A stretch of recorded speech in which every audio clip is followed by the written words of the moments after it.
If you guys ever get a chance to come here, check out this barn. It's amazing.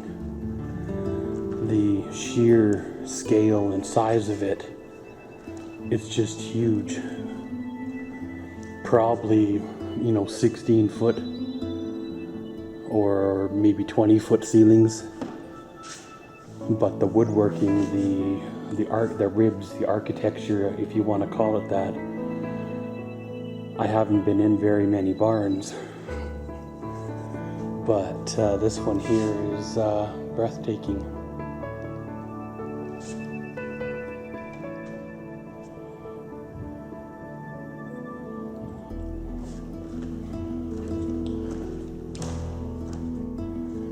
I wish this camera was a little more high def and detailed so you guys could read about some of the members of the family and some of the write-ups on them. As time progresses, this museum, this barn definitely has space for new exhibits and more displays up here. Unless, given the piano and the tables, the fact it's got power and wired with lights, maybe they use it to host events, and that's why they want it open like this, so they can have weddings or so here.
(1938) Oliver Standard 70 Hart Par.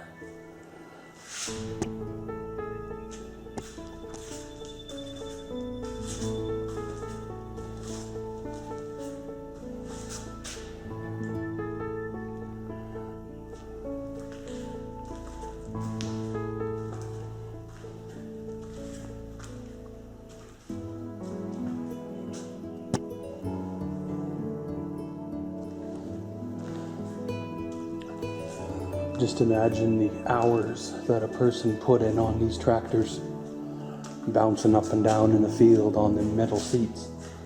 No air conditioning, no power steering, really no hydraulics per se in the mechanics of the tractor.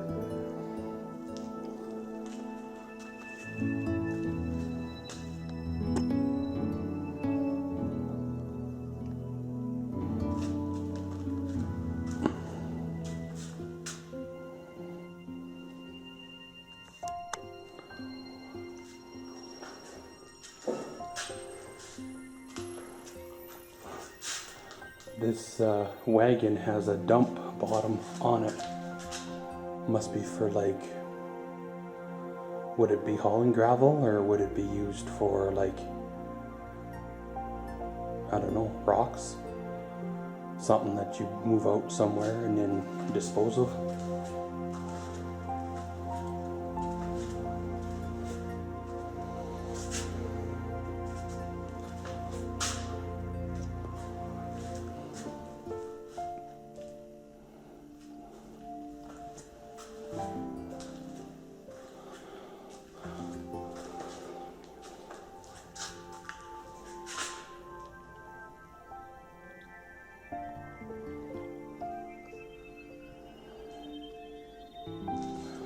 Most of the wagons that I seen as a kid were usually like this. They had the rubber tires, the wood center hubs, kind of like the, I don't know, in between the old and new kind of a thing.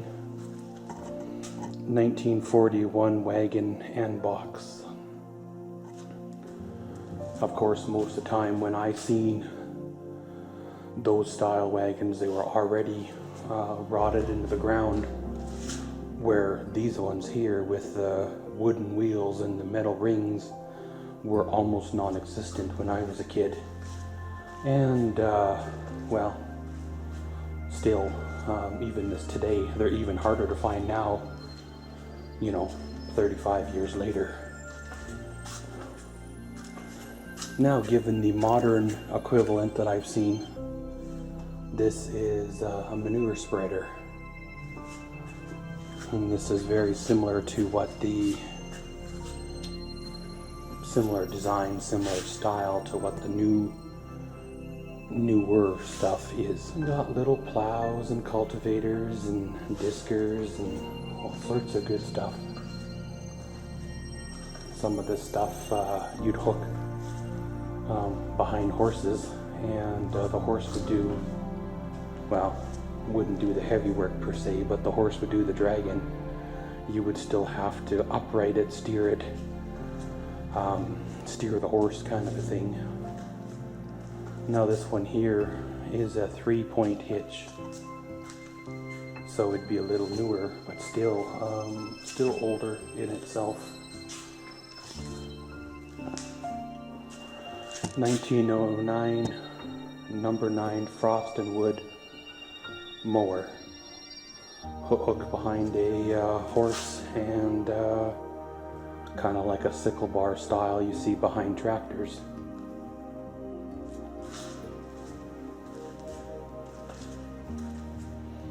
Now those wheels that I used to have at the house, I believe they were off something similar to this. Maybe slightly newer, because my wheels looked a little different than this, but I believe this is like a hay rake. Now they made a style to hook behind the horse or to hook up to a tractor. Various equipment for like separating corn, cleaning the wheat, stuff like that. Hoppers, feeders. I remember seeing some of this stuff around in the junk pile, but I've never really seen this stuff in action.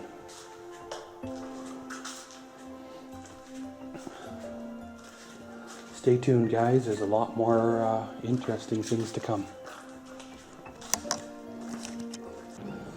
And this is the outside of that barn.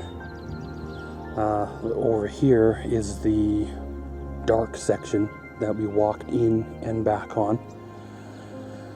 On the bottom floor there is where the wagons and stuff are. And straight ahead is where the lit section was. Of course, the ramp coming on down, we didn't go down. And on the bottom floor of that is where the tractors are. Every farm, yard, or even museum has a section that's always interesting with old, rusty, non-running, non-restored working machinery. And well, this one here is very much the same. There was a time where I would be knee-deep in that stuff, looking for projects or things to build things out of, but not anymore, eh?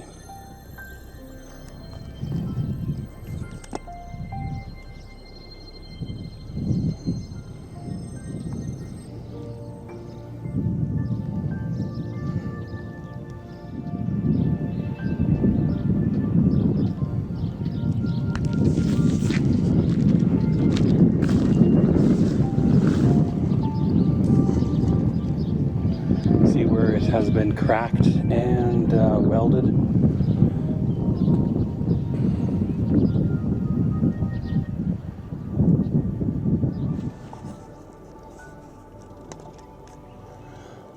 This here looks like a barn or so. Kind of the same style that I've seen around farms when I was young. Now this here looks like a house. Small little cabin. Some people raised a family out of something this size. This here looks like to be about 8 by 16 or 10 by 16. I had a shed in my backyard that was this size. This one here would have been a little more of a fancier house at one time. It even has a second level and an outside deck at one point. Looks like it was even a covered deck. However, that door might have been an after addition, after construction, but nevertheless, it's still an old addition to the house. This would have been a very beautiful home at one time. Very upscale, with the dormer windows and the log construction, or square log construction.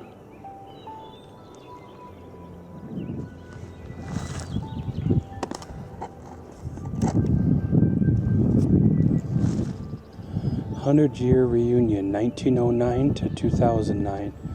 Ashevale School, Hillsboro, Summerview, Tanner, Tennessee, Waldron."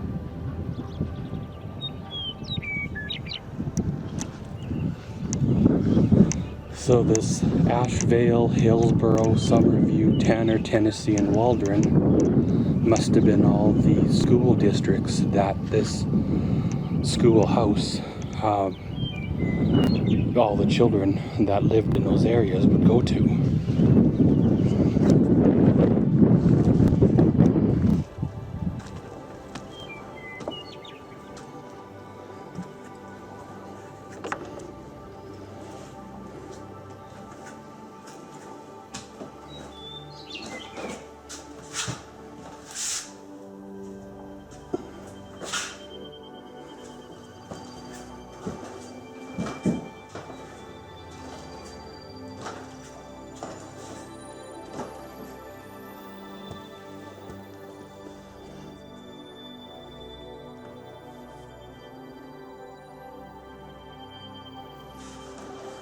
My dad went to a one-room school.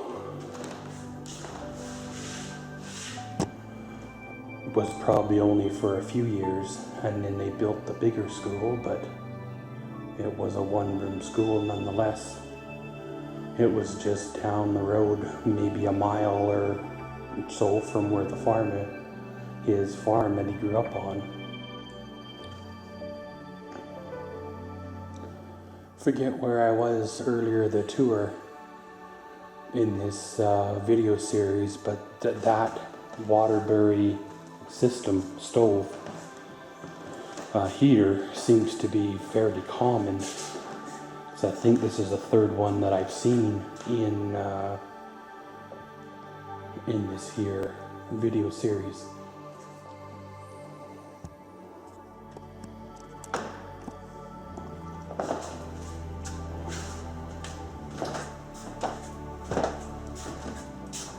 Beautiful wooden architecture, you know, the doors, big solid wood, thick. You know, they try to imitate this style nowadays, but it just comes off as cheap and thin, where this is the original woodworking, and it's so beautiful. Well, for many of us, this was something we dreaded using. The wonderful outhouse. They were still in operation, still around when I was a kid. In fact, they're still around today in some form or another. Some of the modern ones have a concrete floor and like a fiberglass sleeve that comes up out of the ground and you sit on a toilet seat, where some of these original ones were literally a hole with a wooden plank over top of the hole that you kind of perched on and hope you didn't fall in. I remember, using these as a kid. Sure hope he didn't get bit by a spider or there was any critters in them.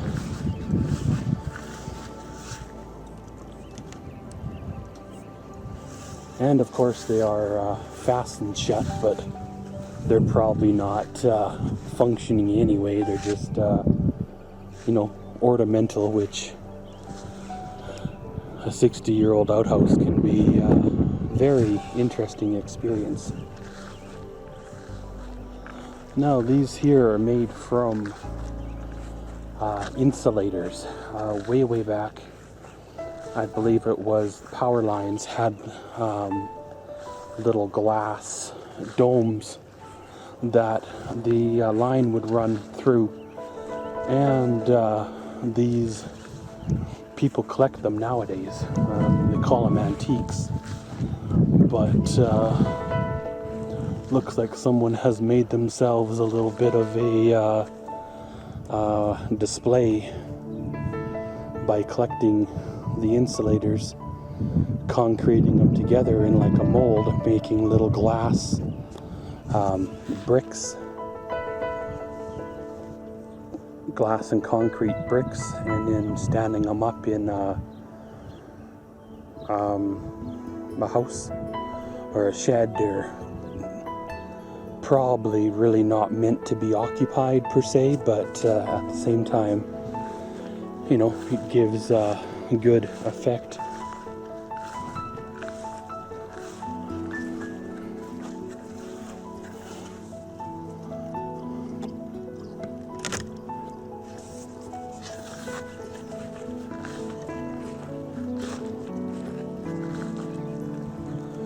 Crystal Village is closed for restoration. Crystal Village is closed for restoration. Buildings will be open as they are finished.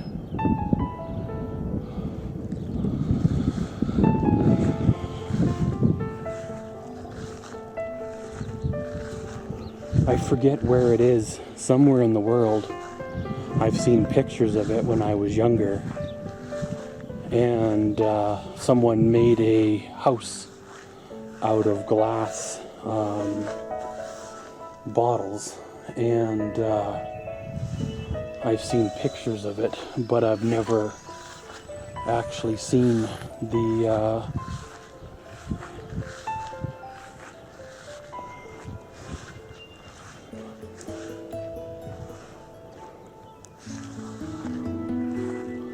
This one here is representing a church.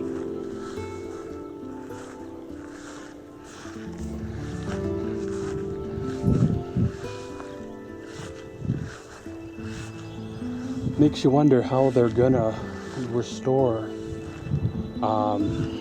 this, because they're glass domes, if you will, encased in concrete, and over time the concrete, breaks down, moisture gets in, it starts to crack, it splits open and falls apart, right?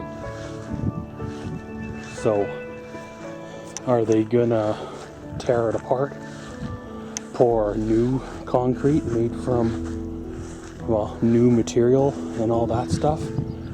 How are they gonna restore the wood? The wood's easy, sort of. You can remanufacture, if you will, the doors, and remanufacture the windows, redo the roofs. But the concrete itself, modern concrete, has a little different look from the older concrete. Another one of those outhouses. Got ourselves like a pioneer's cabin. We got ourselves like a pioneer's cabin here. Coming at it from a little bit of an odd end, but it's very nice looking. very rustic looking, as the modern people call it.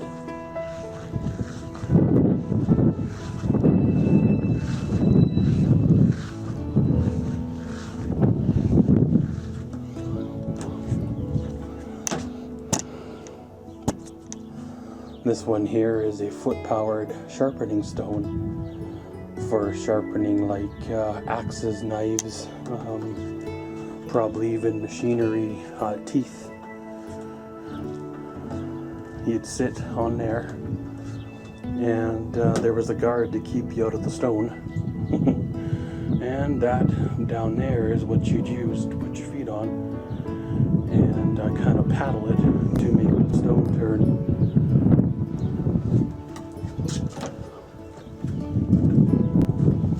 Beautiful wood logs. They've got it restored here with a veranda. It doesn't look like the veranda was, or at least this section of the veranda would have been original to the house, because it's over top of the cedar, but the veranda does make it a neat finish to the house.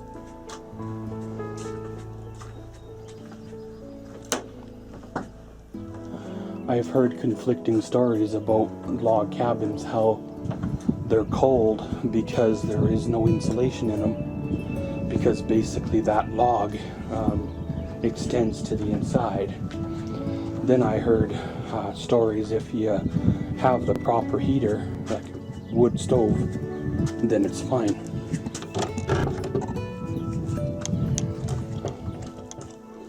Wow.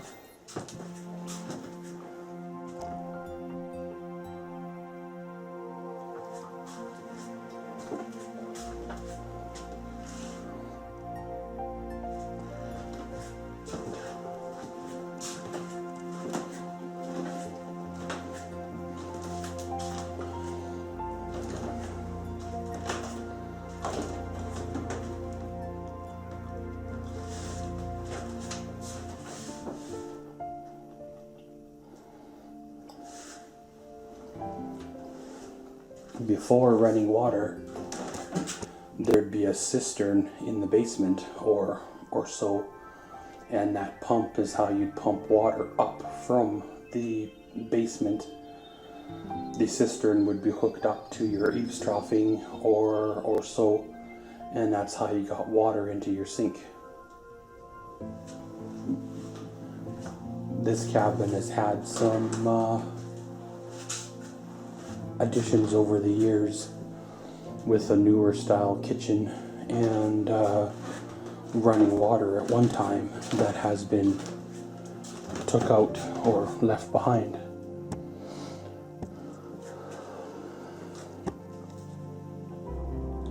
There's a child's bed, crib, stroller.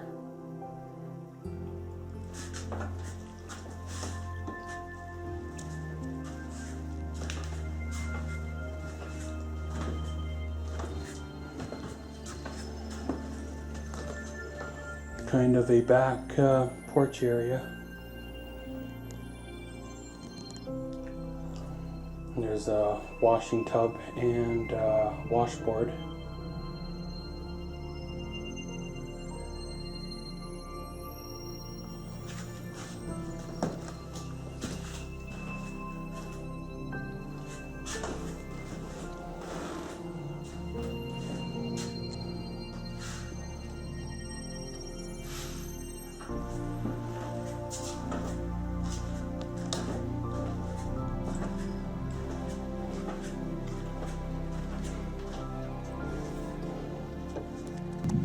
This building here, with the stained glass, almost tells me it's a church, but yet it has a bell like a school. But if it was a church, where's the steeple?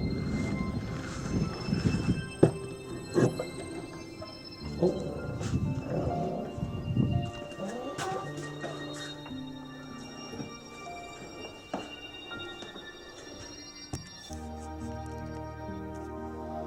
I was wrong. It's a church.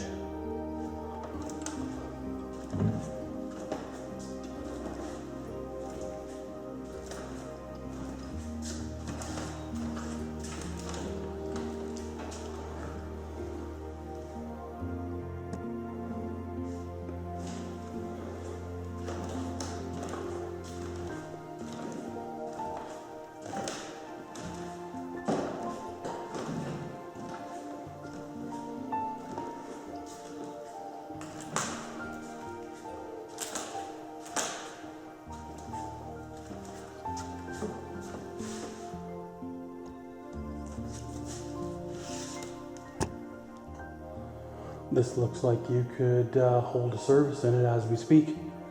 It's fully functional, fully set up, organ, you know, power running to it, pulpit, pews, everything you need to hold a service. Beautiful stained glass windows. I've never seen a school with stained glass windows, but I was thrown because there was no steeple. And there was a bell outside. Most churches that I'm familiar with, if they have a bell at all, you know, it's in the bell tower.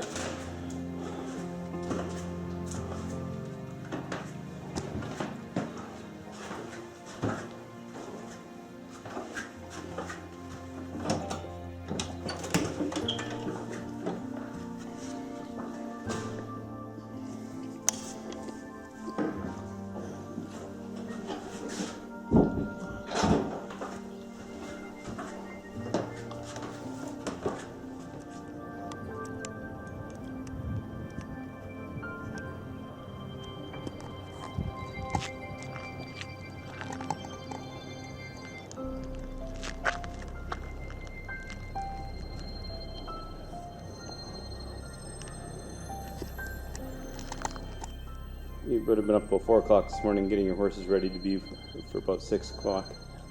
And you'd be walking behind 2 horses, a plow, you know. Yeah. And you know, the reins over your shoulder kind of a thing. Yep. And on a good day you get 2.5. A really good day you might get 3 acres done plowed. These came along and these were pulling 8, possibly 10 furrow plows. Pulling faster, stronger, and again, pulling them all day long. They didn't need a rest. No rest, no stop. But it also required 2 people up on the platform. One guy sort of operating, another guy feeding the fire all the time.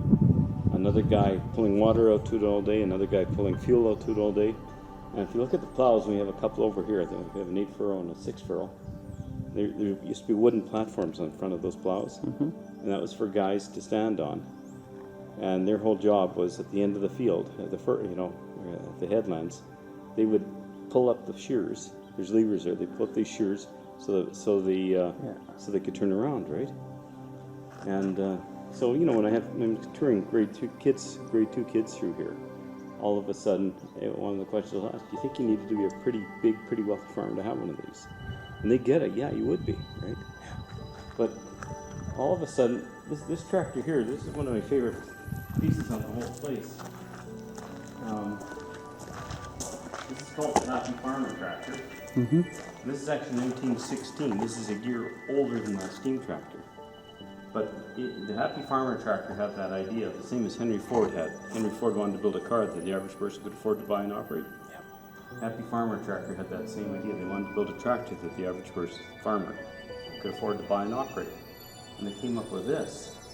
And again, it's 1916. This is pulled a 2-furrow plow, and again, would pull faster, stronger, and all day long. And so the farmer was probably tripling, quadrupling his participation. Yeah. You know, with this he might be covering, 10, 12 acres a day. And Now the reality though is this tractor was determined it wasn't very reliable. As you can see, the engine valves and Yeah. just a lot of external stuff. It's not very, so it turned out not to be very reliable at all. Often the farmer said there's only 2 good days with this tractor. It's the day I bought and the day I parked in the bush. And but again, it was an attempt to, and then between 1916 and 1920, they actually sold 20,000 of these in North America. And but again, just terribly unreliable. Yeah.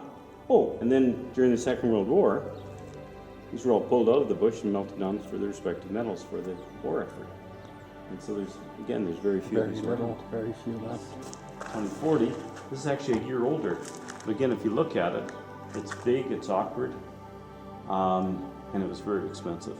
So again, the average farmer couldn't afford these. So, Mobile well drilling machine.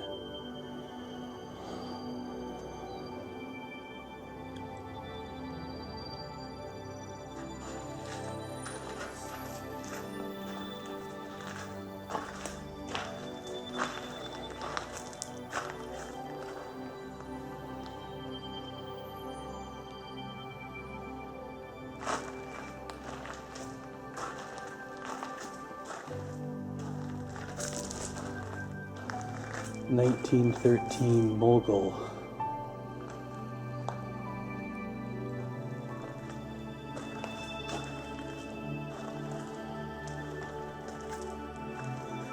Rumley oil pull model Y3050.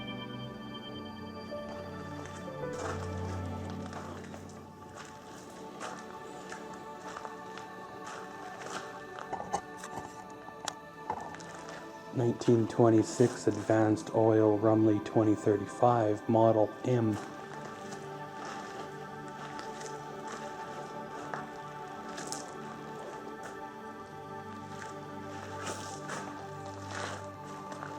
Hmm. 1937 Minneapolis Moline Waterloo.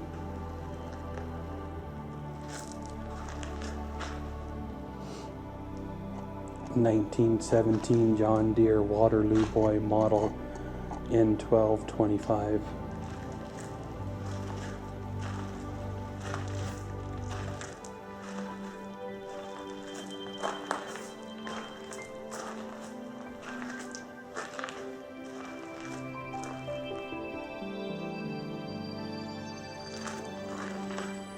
John Deere D. Bet you the majority of these tractors will run.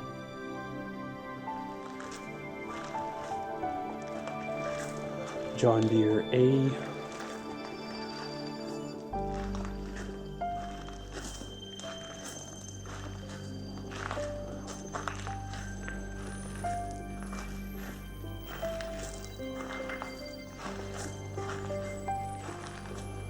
John Deere 830 diesel power steering.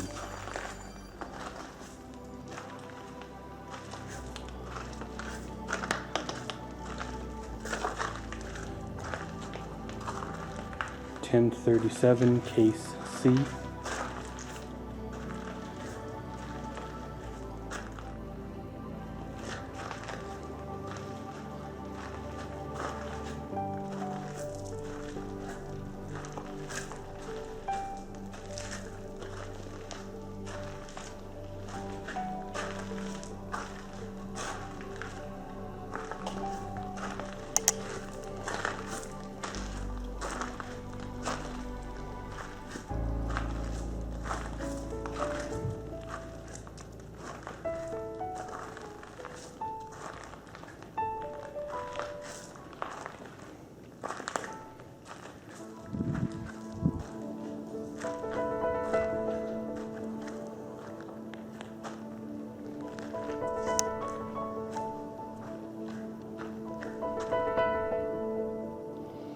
There's so much to film. It's probably best to see this display in person, because each piece of machinery has, well, so much to look at. The mechanics, the size of their starters, alternators or fuel pumps or whatever they've got. It's all, there's the steel tires, the pneumatic tires, whether they're turf tires, or field tires for digging, gripping in the dirt. And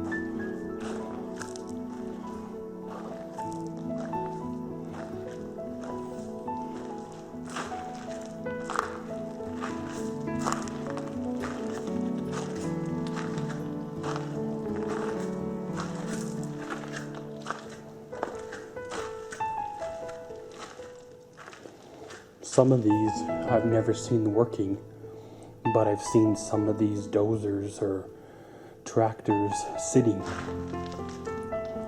However, some of them I've never seen before, and they're kind of interesting.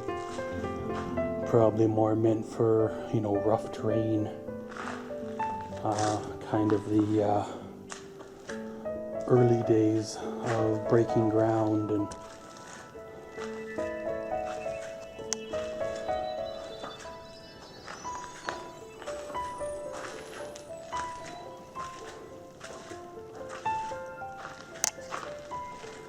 some of these were pulled by a tractor, most of them were, and they'd run the belt off a big pulley on the side of the tractor, and that's what would power, if you say power or operate, this equipment.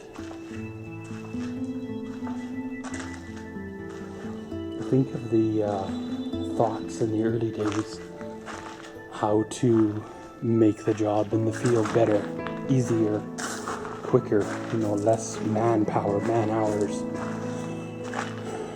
What it took to think of this machinery that never existed before, to basically design it, build it, will it into existence. And of course, some of this has been restored a while ago, and some of it is still in semi-original condition, stored in barns, stored in sheds. But yeah, I'd most definitely recommend you guys coming and seeing the whole village in person, because there is a lot to take in. So it looked like we have a second barn on the property. Let's wander over to that one and see what it is. So once again we enter into what was at one time a hayloft, and looks like as well they're using the hall space for weddings and such as well. The hip roof design is not quite as breathtaking as the other one, but still is lots of storage space up here and lots of room for activities. So this is in the process of restoration down here. So we have stalls that would have housed horses or so. Beautiful woodworking, beautiful wooden stalls.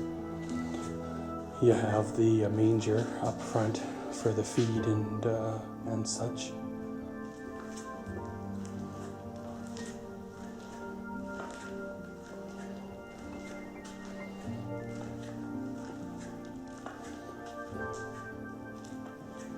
After all these years, it still smells like horses in here.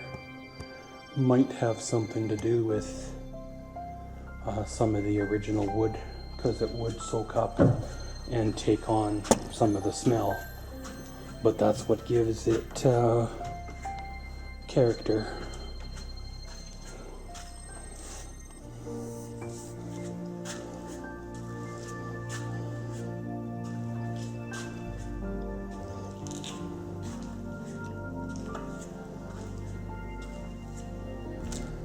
Kind of neat displays of pioneer times, pioneer villages. You know, some of the equipment they would have used, you know, horses, Clydesdales, you know, their wagons, lifting devices, kind of a model sort of the case tractor that was in the other barn there, and the combine over there, and wagons, and the water tank, and such. Imagine the hours that someone put in crafting all of this, making all of the displays, and hand carving and sanding and painting.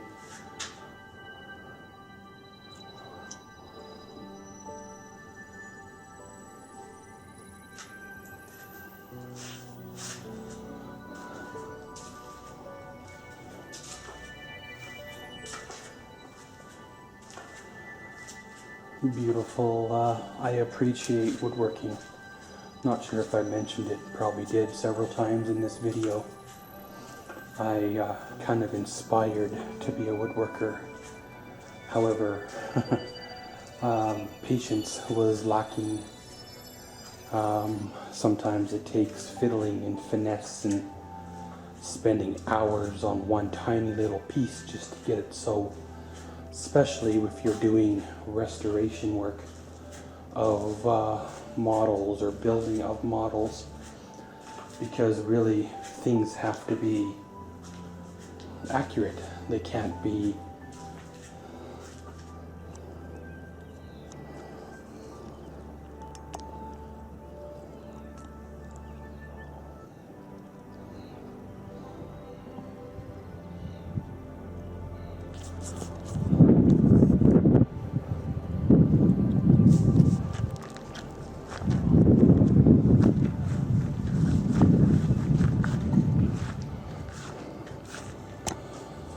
looks like a PTO driven sickle bar mower.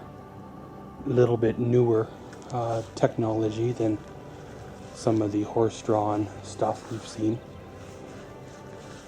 There's a at the very back, there's one you sit on, sickle bar, so it would take two people possibility to run. Same with that guy there, and this one here. That one there might be horse-drawn with the wooden hitch pole there. Same with this one here.